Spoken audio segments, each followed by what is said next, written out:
30 तारखेला partial argument start झालं होतं, तेव्हा पण लास्ट नंबर रीच झाला होता अराउंड 5:10च्या आसपासमध्ये संध्याकाळी. आणि त्या वेळेमध्ये फक्त FIR वाचण्यात आली होती आणि इनिशियल जे काही ॲलिगेशन्स आहेत ते वाचण्यात आले होते आणि तेव्हा वेळ पुरली नाही म्हणून आजची तारीख ठेवण्यात आली होती. परंतु आजही नंबर 16पर्यंतच मॅटर पोहोचले गेले आहे आणि सप्लिमेंटरी मॅटर्स पण होते किकबॅकमध्ये.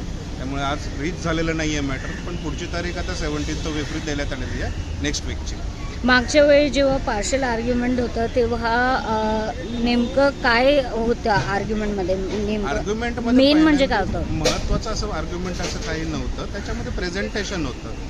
FIR वाचण्यात आली होती आणि त्याच्यानंतर काय एव्हिडन्स आहे, कोणाचे काय कन्फेशन स्टेटमेंट आहेत त्याचे संदर्भ आणि इतर असे फक्त एक बेसिक प्रायमरी आर्ग्युमेंट स्टार्ट झाले होते. पण टाईम नसल्यामुळे किंवा सरकारी वकिलांना पण वेळ देता नाही आहे म्हणून ह्याच्यासाठी आजची तारीख होती. पण आजही टाईम संपल्यामुळे वेळेच्या अभावीपणे पुढची तारीख देण्यात आली.